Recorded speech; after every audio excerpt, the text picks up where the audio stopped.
morning, good afternoon, good evening. My name is Wilbert Mukori. I've just been listening to this video, an interview of Tendai Biti on Free Talk. It's really worth listening to, and I'll encourage people to listen to it.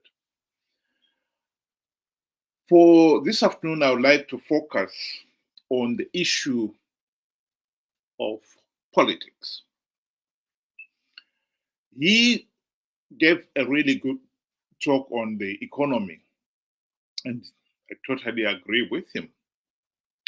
This ZIG is doomed to fail, and he gives the good reasons why it's going to fail.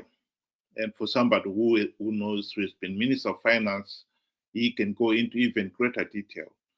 And I will strongly encourage the listeners there, if you've got a chance, to listen to the whole interview. But I'm going to zoom in on the politics. He covers the political problem, the political dimension of the Zimbabwe politics. And I'd like you to listen to it, and I'll give you my take of it. Through living beyond our means, we bastardized that currency. We bastardized the Zimbabwean dollar. In October of 1997, we made huge unbudgeted payments to war veterans. On one Friday alone, Black Friday, the 14th of November 1997, our currency collapsed by 70%. Since then, we've never recovered. We've now gone through currencies like diapers. So Zimbabwean dollar, traveler's check, a bearer check, a bond note, RTGS dollar, Zimbabwean dollar. In between, we've had variations of currencies, the Eco Cash, a Zipiti, the whatever. So in a space of 15 years, we've introduced 7-8 currencies. That's unheard of, that's unprecedented. And the worst thing we did, Dara, is to actually bastardize the US dollar itself. The value of the US dollar in Zimbabwe has got a different value than Ghana, than Malawi, than Zambia. We have bastardized the same. The price of goods in US dollars in Zimbabwe is much, much, much more than in South Africa, in Zambia or Namibia. So we have our own US dollar. There is a global US dollar. We've got our own US dollar because we've bastardized it. And the problem is simple. We can't manage this economy. Zanu can't manage this economy. So it can change ministers of finance. It can change Reserve Bank governors. It can change currencies. It won't work. It can't work. That is why people have no confidence in Zimbabwe. A currency is a byproduct of confidence, 60%. A currency is a byproduct of the social contract. They believe that this president can actually make a difference in my life. This finance minister can actually make a difference in my life. This Reserve Bank governor can actually make a difference in my life. Unfortunately, there's zero confidence in Mr. Mnangagwa. There's zero confidence in Mr. Mtolis Nube. There's zero confidence in Mr. George Goamatanga. John Mushayavanu is too new, I'll leave him, but he's my friend. He has inherited poison chalice. If I were him, I would have remained at FBC playing golf at Royal Harare.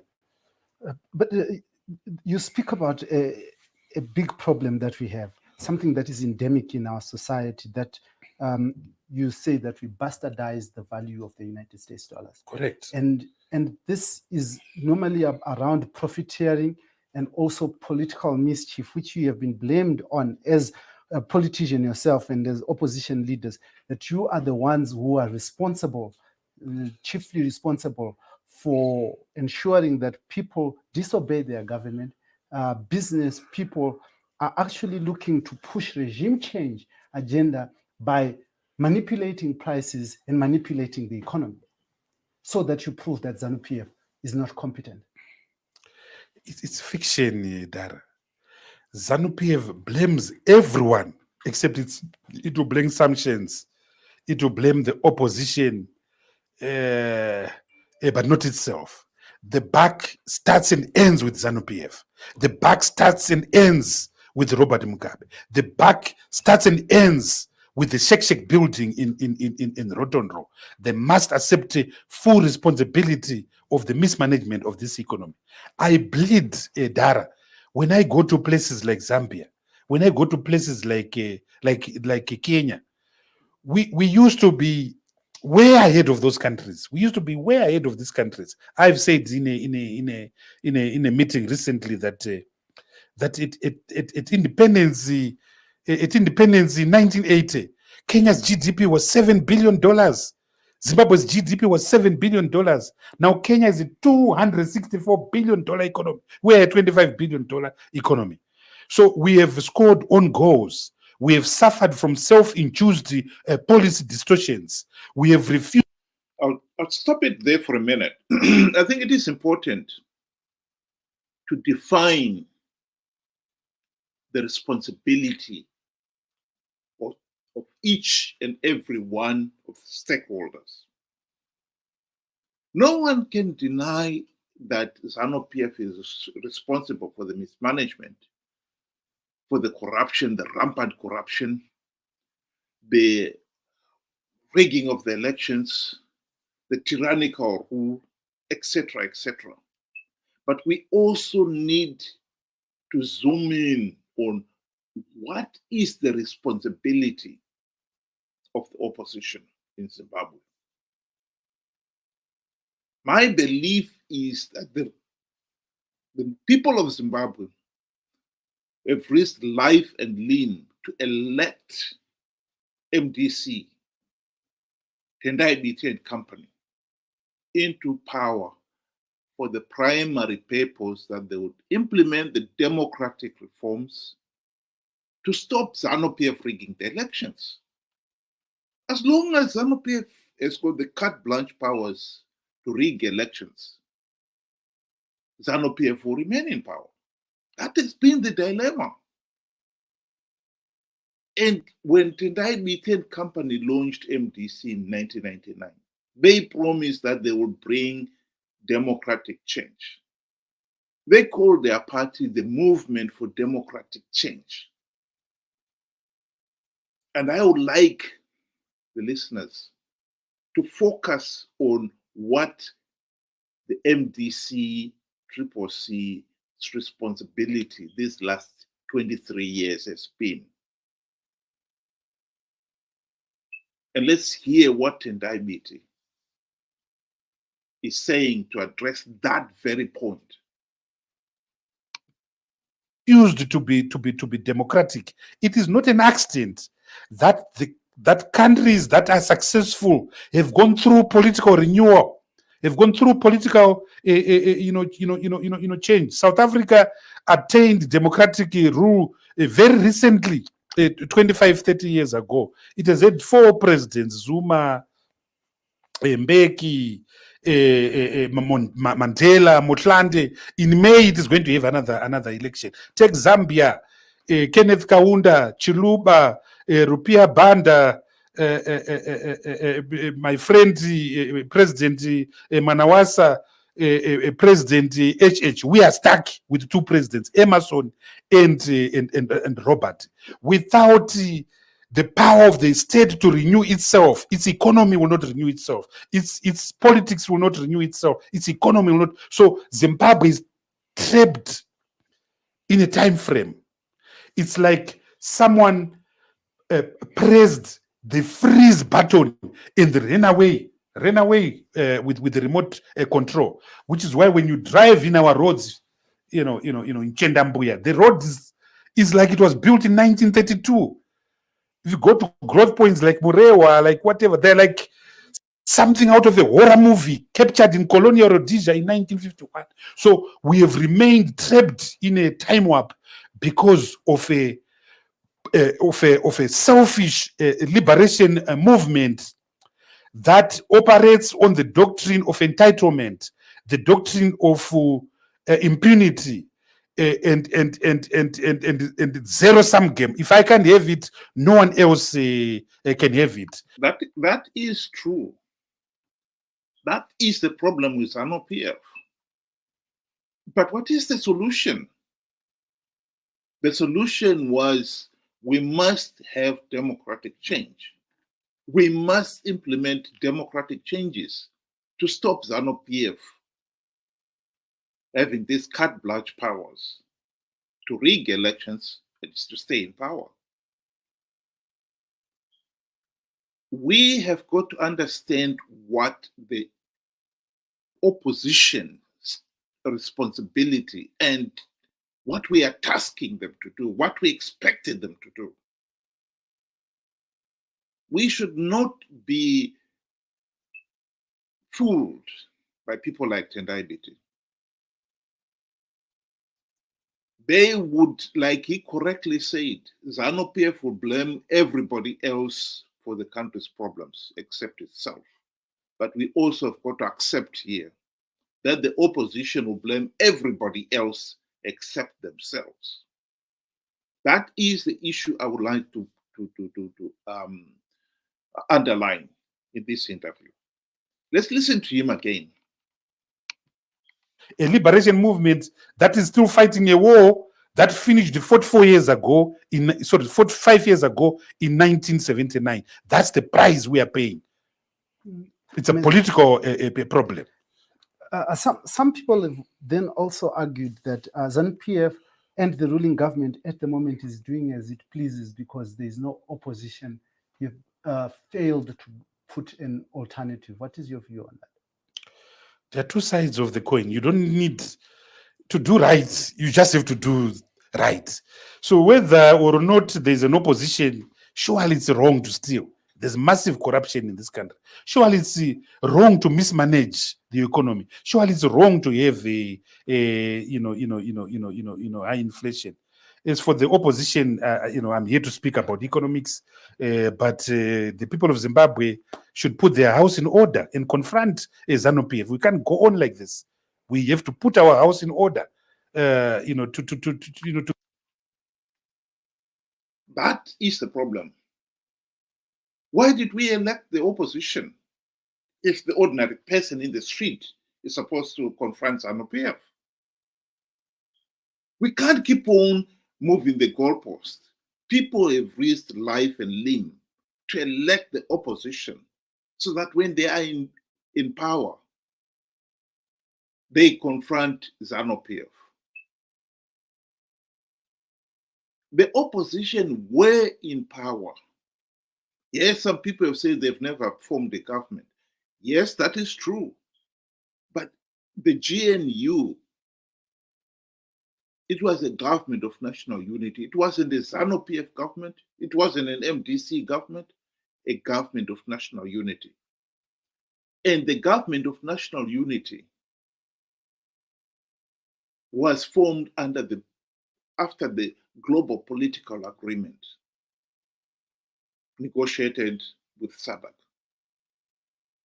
The primary purpose of the global political agreement was that Zimbabwe's government of national unity should implement the democratic reforms that will allow the country to have free, fair, and credible elections. What had happened in 2008, in the March election, the opposition were winning.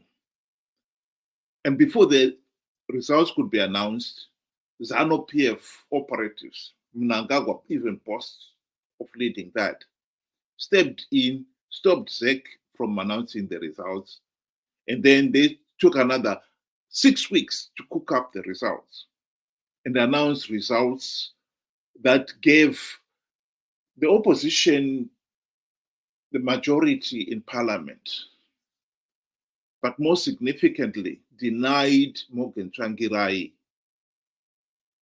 the 50% plus one.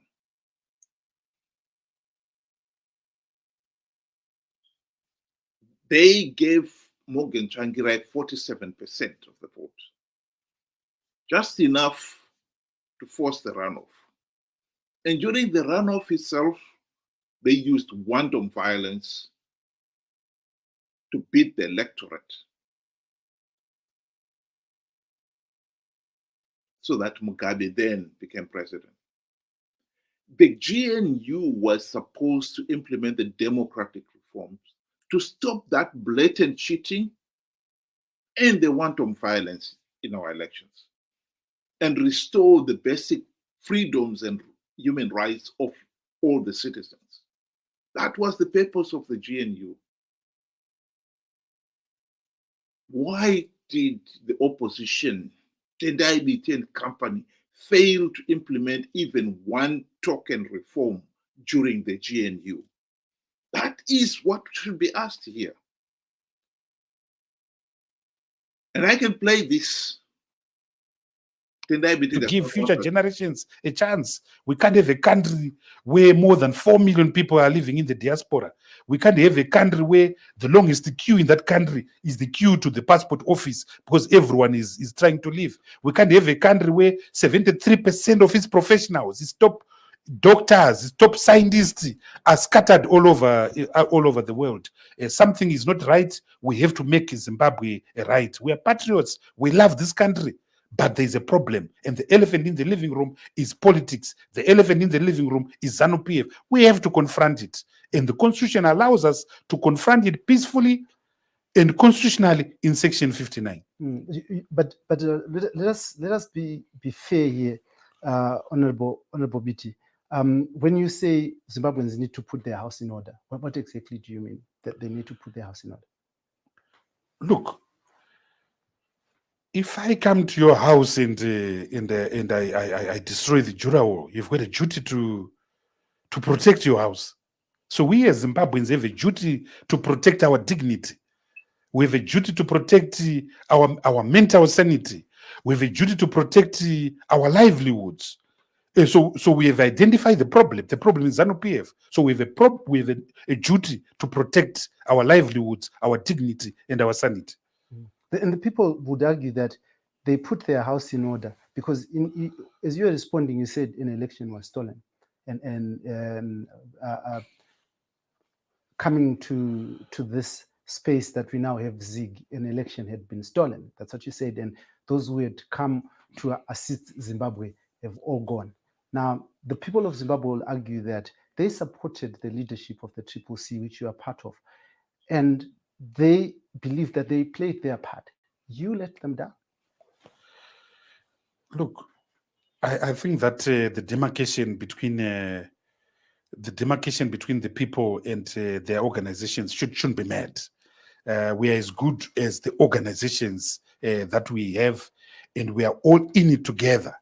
And we must not, and I think this has been a fundamental problem with our politics. We must not outsource our struggle to you. We must not do that. There are two things that, in my view, are needed yesterday. It is agency, agency. We have to be our own liberators, as Bob Marley, once sang. We have to be the active ingredient in the process of change that we deserve. During the liberation struggle, every person had an agency between those in division of labor, between those that went in the bush and actually carried guns, and those that remained providing support, providing assistance, cooking, and so forth. So I don't see enough of the agency. I see a lot of delegation of responsibility to a few individuals. I see outsourcing. It doesn't work like that. We have to have the agency collectively. Secondly, I don't see the urgency, urgency. So I don't see urgency and agency. It's missing. We have normalized the abnormal. We accept madness. They come up with a new currency. Its business is It's gone back again to blaming Zanu PF. This is totally unacceptable. This is what we've got to condemn. MDC had the opportunity to implement the democratic reforms. They failed to implement even one. If not even one. SADC, credit where credit is due, tried their best to encourage Tendai Biti and company during the GNU to implement the reforms. They failed. Just before the 2013 elections, SADC told Tendai Biti, Morgan Tsvangirai and company that they should not participate in those elections without reforms because Zanu PF will rig them. They did not listen. They went ahead and participated in those elections, and Zanu PF rigged them. You can't keep on complaining that Zanu PF is rigging the elections when you are the one who, number one, failed to implement reforms when you had the opportunity to do so, and then you are participating in a process that is flawed, knowing that it is flawed, but you participate out of greed. In 2015, this is an interview. This is what Tendai Biti himself said. He was arguing there, look, we can't keep participating in flawed electoral processes that serve to give big benefits to dictators such as Robert Mugabe. Mugabe has perfected the art of winning elections. This was in 2015. What he was arguing there is that the opposition should really seriously look back on these reforms and say, well, we need to have these reforms. We cannot carry on like this. The reforms that they failed to implement during the GNU. But clearly, when he said that, most of his colleagues in the opposition did not want to listen to that. It was clear that they were going to continue participating in 2018. He's not the only one who saw the stupidity, to put it mildly, of participating in flawed elections. The foolishness of having failed to implement even one meaningful reforms when they had the golden opportunity to do so. David Coulthard saw the same thing as well. He, in his book, described the situation regarding the 2013 elections. And this is what he said. The 2013 electoral process was so flawed, so illegal, that the only logical step was to withdraw, which would have compelled SADC to hold Zanu PF to account. But such was the distrust between MDCT and MDCN that neither could withdraw for fear the other would remain in the elections, winning the seats and giving the process credibility. This is at the heart of the opposition. We have an opposition here that will not acknowledge their responsibility, that will not acknowledge that they failed, that they sold out. We've got an opposition that is in the habit of blaming everybody else except themselves. And now they're blaming Zanu PF and povo. After 23 years, not even one token reform implemented. And they've been participating in these flawed elections out of greed. This is totally unacceptable.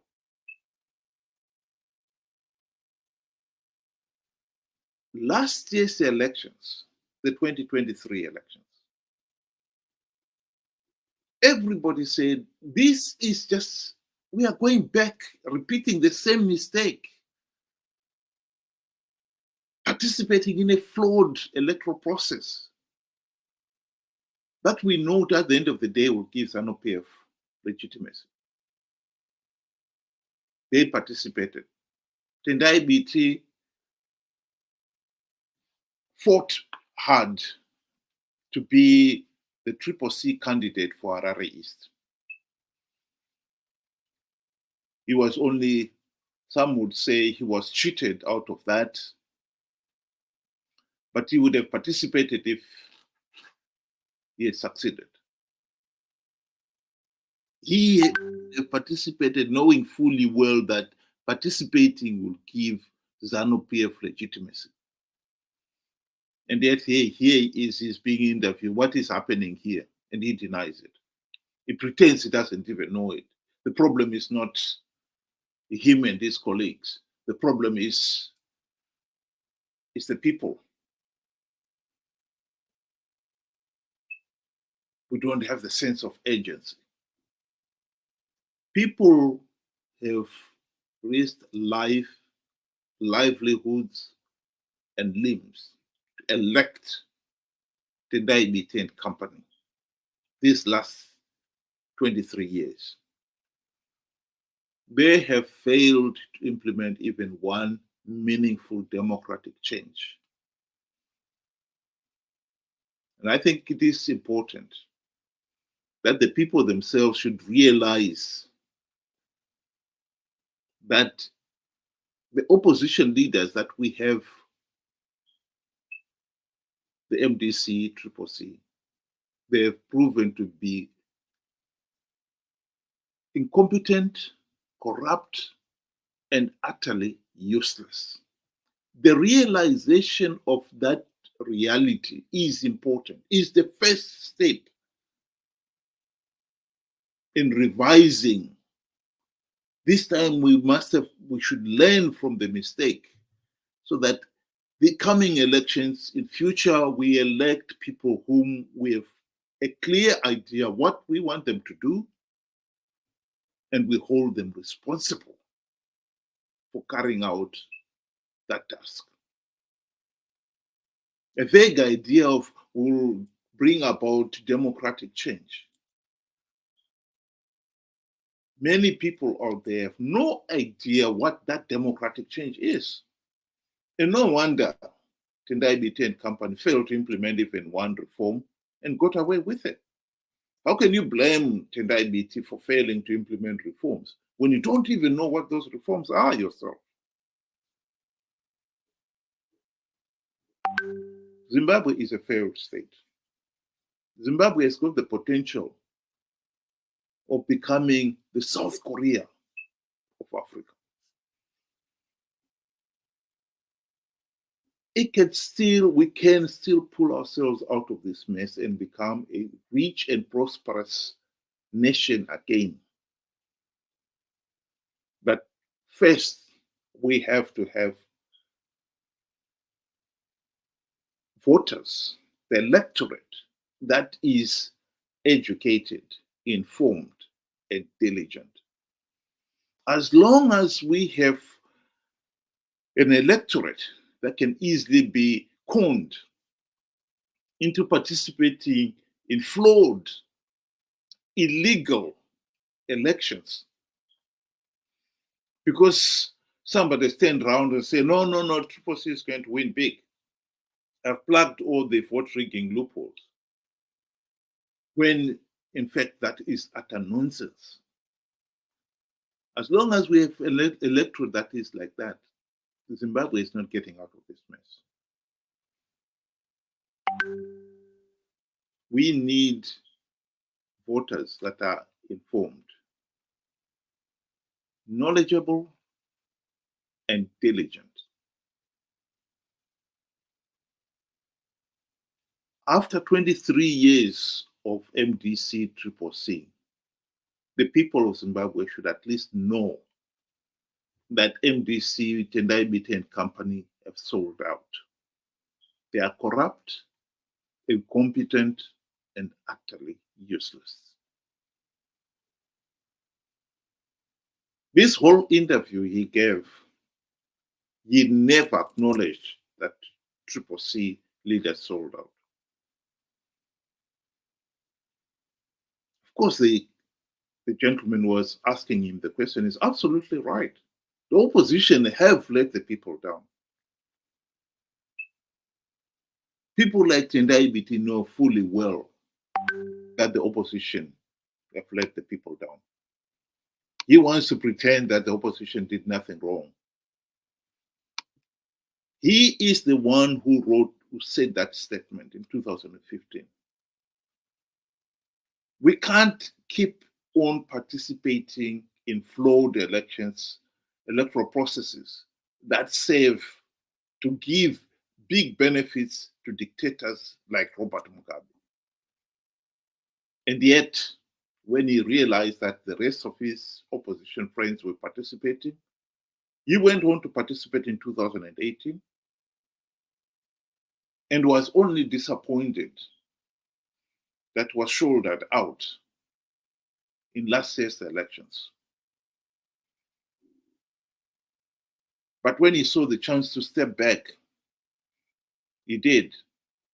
He was one of the rotating 3 presidents in the CCC when Chamisa left. In this program, he was announcing that he was going on a sabbatical, but he's coming back. Coming back to participate in flawed elections, or coming back to implement the reforms. After failing to implement reforms during the GNU, I think the people of Zimbabwe are naive, to say the least, to expect that people like him will ever implement the reforms. If they fail to implement the reforms when they had the golden opportunity to do so during the GNU, and worse still, they continue to refuse to accept that they sold out, what reason do we have to believe that they are going to do the right thing in future? We need to turn over a new leaf. We need to accept that the opposition has let the country down. We need to accept that reality ourselves and for once spell out exactly what we want the opposition to do and go out there and look for that quality opposition leaders. Thank you very much for listening, and good night.